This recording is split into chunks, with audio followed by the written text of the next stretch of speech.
Self-care is the best medicine for society's message that the more we do, the more worthy we are, says Suzi Lula in her wonderful book, Motherhood Evolution. What do you think about it? I love this quote and I love the book. I read Suzi's book a couple of years ago, and it's that kind of permission to give, to be able to take care of oneself.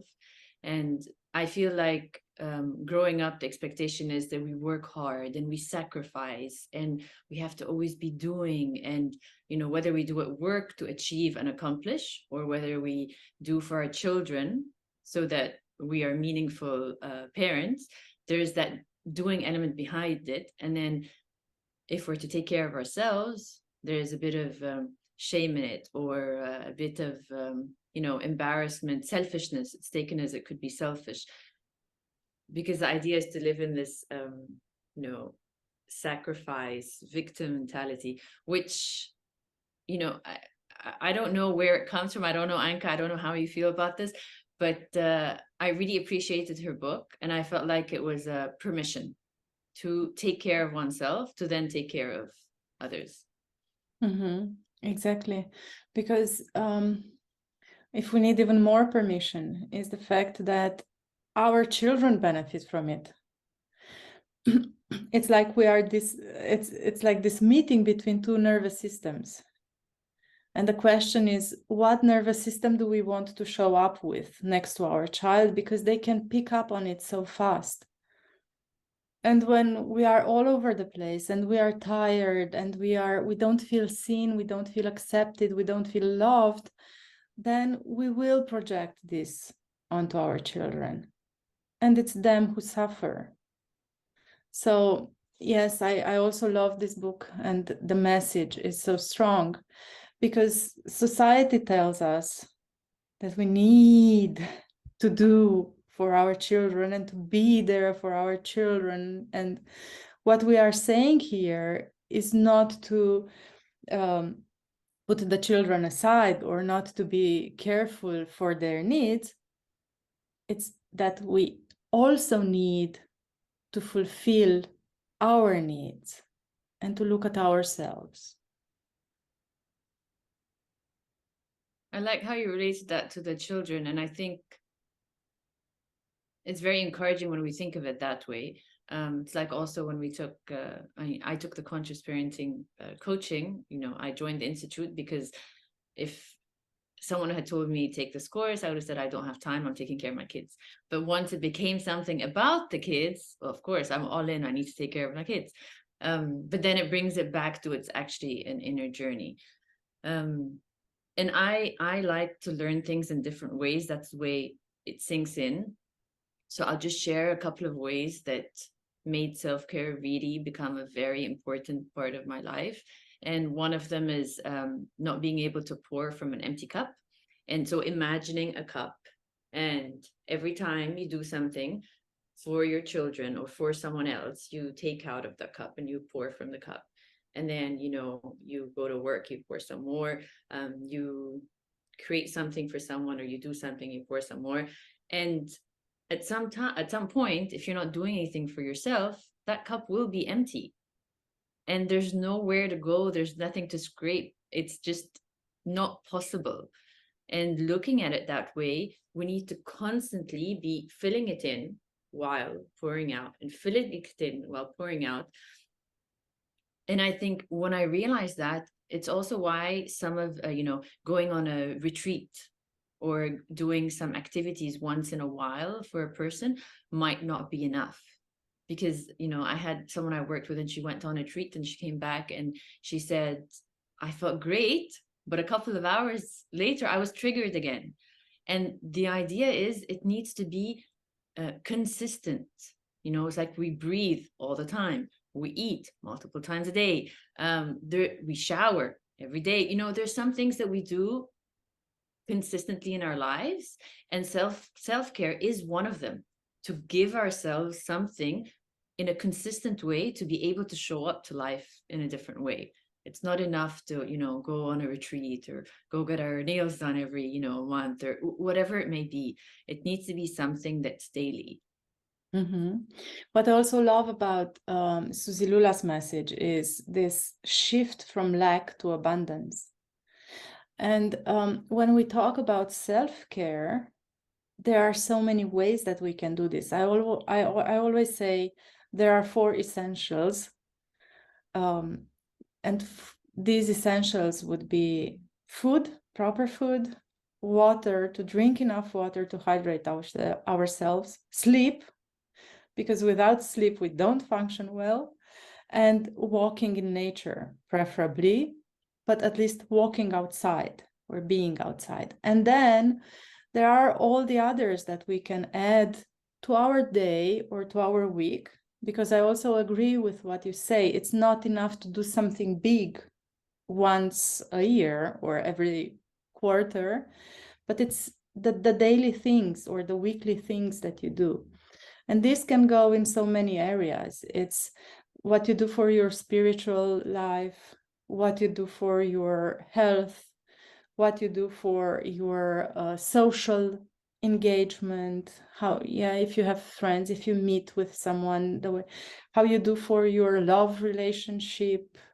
So it doesn't have to be one thing, and it's definitely not just about doing your nails or I don't know, going to a spa. So it's so much more than that. I love the way you looked at it in terms of different relationships and also the different ways with the food and water and sleep. I was waiting for you to say sleep. To me, it's such a big one. Yes. And I also like to look at it in the different ways of, like, there's the physical body. So for self-care, how am I going to feed this physical body? And for that, it would be, the food and the sleep and an exercise, a very important one, for me. And then I would look on a mental level. So what is self-care for my mind? And that's where I like to read. I like to, take a course or learn something. And then there's soul care, or, some for my heart. And there I like to meditate or journal, paint, any kind of expressive dance, listen to music, something that is more expressive. And so looking at also the different ways that we can feed ourselves. Yeah, what I would also add, maybe, if you allow me, is the social care, maybe, right? Because we have also this outer experience, and we are social beings, and we need this a lot. And as parents, I don't know how the others' experience is, but for me, at times it can feel really lonely, because if you are all day long with the kids, and you don't meet a lot of people, or you don't meet the people that you can connect with, this can become a very lonely journey. So I appreciate so much these type of meetings, even on Zoom, that we have, and where we can share and where we can show up as authentic, and we can just, I'd like to tell you something. I had a really bad day, and I did this and I did that, and that I see the full acceptance in your look, let's say, or in the other's look, and that gives me way to breathe. And that's also very important for self-care, having someone to share your experience with. I love that. I'm so glad you added that. Absolutely. We are social beings, and it is so important to have this kind of community to be able to share with and to feel a sense of belonging, also as a form of self-care. Another thing that comes to mind is self-care is not selfish. And I think the example that best explains this, and this confused me for the longest time until I read, Suzi's book, and also thought more and reflected about self-care, is on airplanes, where they tell you to put your own oxygen mask first. And this baffled me for the longest time. You have these kids and they're helpless. And if there is a crisis, or, panic, you need to take care of them first, right? But no, because if you don't take care of yourself, you won't be there to take care of them, or you will not be at a grounded, healthy state to be able to take care of them. And this really hit home. And I noticed this on the days where I go for my run in the morning. And then I give myself time to, maybe reflect before I pick them up from school, just to ground myself. And I feed myself in the ways that I share throughout the day.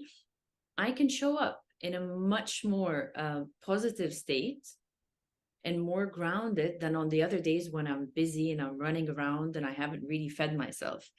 Then I can't show up in that way. And it's so important to see how when we take care of ourselves, we can show up in a much more grounded and loving way, and then taking care of them. Mm-hmm. And going back to this idea of abundance and lack, we come from abundance then. Because if we use your example with the empty cup, we have the cup full. It's abundant. If we are in this mentality that we need to run, we need to do, we need to, and it's always something more and not enough, and then we come from lack. And it's never enough. But when we take the time to ground ourselves, to really offer what we need first, then we are able to pour. And where I would also go is this co-regulation idea, because we are the ones that children learn from how to soothe themselves. And when they are in high distress or in high stress, they need us to show up as really settled beings. Not as doings, but as beings, and to help them ground themselves and soothe and be with, because that's how they learn in the end to self-regulate, right? It all comes from our relationship to them. And I would go back to this idea, what nervous system do we want to show up with? I love that. And it just brought up for me that, yeah, we show them what nervous system we want to show up with, and we also show them how we take care of ourselves. And if we look at the different ways we spoke about, so taking care of our bodies, for example, with food, do we sit and have a meal? Are we worthy enough to sit and have a meal at the table? Or are we running around, taking leftover food and eating a sandwich on the go? And how are we taking care of our bodies? Are we exercising? Are we, nourishing ourselves? Because this is how they will learn to also take care of their bodies and take care of themselves. So I love that. And really, it's the easiest way to show a person how to be is to really be it yourself, as opposed to putting, rules and, exercise and eat healthy. If I do that, right, it's a reflection of how we do that. Exactly. It's not in the what we say, it's in the how we do it and what we show them.